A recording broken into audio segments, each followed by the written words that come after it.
Salut à tous les fans de Secret Story. Aujourd'hui, on plonge dans les coulisses, hein. Ah oui, on va du lourd. Un aperçu vraiment exclusif de la toute nouvelle Maison des Secrets pour 2025. Et ça, juste avant le lancement de ce soir, le 10 juin sur TF1. Tout frais, tout chaud. Exactement. On se base sur des infos d'une visite de presse qui a eu lieu hier, le 9 juin. C'est Christophe Beaugrand et Valérie Genard d'Andemol qui guidaient. Des sources directes donc. Voilà, pour situer la maison, elle est toujours au même endroit, dans le technoparc de Poissy, dans les Yvelines. Oui, ça change pas. Mais attention, les équipes bossent dessus depuis plus de 2 mois, hein. C'est un chantier énorme. Ah oui, 2 mois c'est intense. Et le lancement, c'est ce soir, 23h20. Apparemment, hier, il y avait encore quelques petits trucs à finir, mais bon, l'essentiel est là. Prêt pour la visite ? Carrément. Et il faut commencer par un point essentiel, je pense.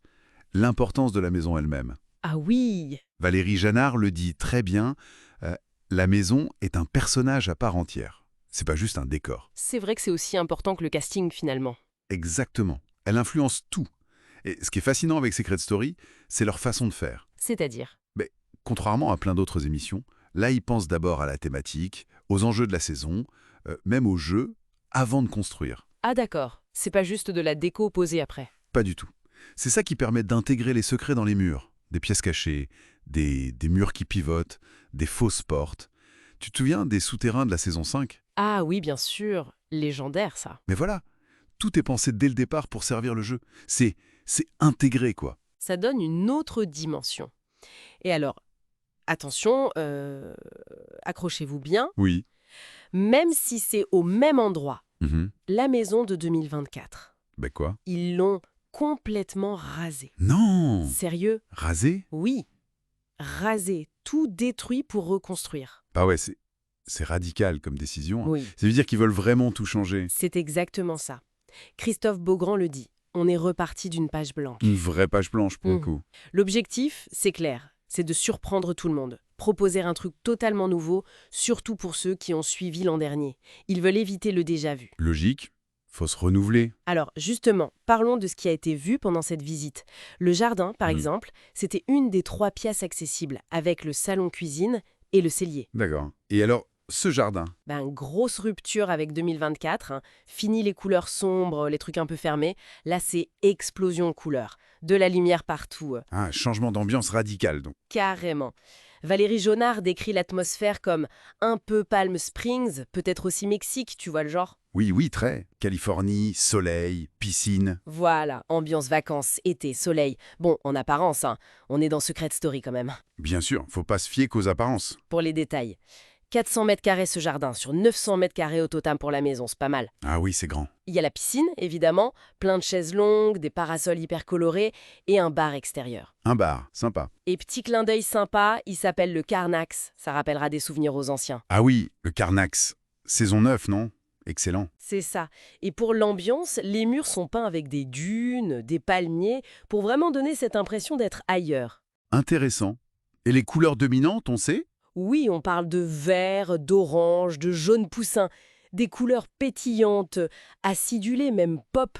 Ok, donc très vif, très estival. Ça envoie un message clair, non ? Oui, et Christophe Beaugrand l'explique bien.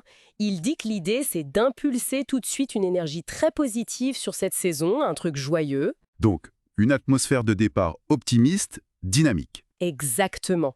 Créer un contraste peut-être avec les tensions qui vont forcément arriver. Et puis, il y a le côté pratique, j'imagine. Ce look club de vacances, c'est pas juste pour faire joli. C'est ce que dit Valérie Janard, oui. C'est l'été, les candidats vont passer énormément de temps dehors. Logique. Du coup, ce jardin, il est pensé comme un vrai lieu de vie, pas juste pour bronzer au bord de la piscine. C'est-à-dire ? Il y a différents espaces. Oui, apparemment, il y a plein de petits coins différents. Des zones pour se détendre tranquille, d'autres peut-être plus isolées pour les discussions secrètes. Ah, malin ça. Pour favoriser les stratégies, les apartés. Voilà, et même un spot pour voir le coucher de soleil, apparemment. L'idée, c'est que le confort extérieur soit aussi important que l'intérieur. Créer des sous-espaces pour différentes interactions sociales, en fait. C'est bien pensé. Donc, si on résume tout ça, on a une maison des secrets pour 2025 qui est, transformée du sol au plafond presque. Une vraie métamorphose. Orientée été, lumière, vie en extérieur, mais surtout, et c'est ça le cœur du truc, avec les secrets et le jeu pensés dès la conception des plans. Intégré à l'architecture même ? Voilà. Et on dit que même le salon cuisine visité garde cette ambiance lumineuse. Reste à voir ce que cache le cellier. Toujours une part de mystère. Et d'ailleurs, ça soulève une question intéressante pour la suite, tu ne trouves pas? Vas-y. Ben, étant donné que toute la structure, les passages secrets, les contraintes de l'espace, tout ça est décidé bien avant l'arrivée des habitants. Oui, avant même le début du jeu réel. Voilà.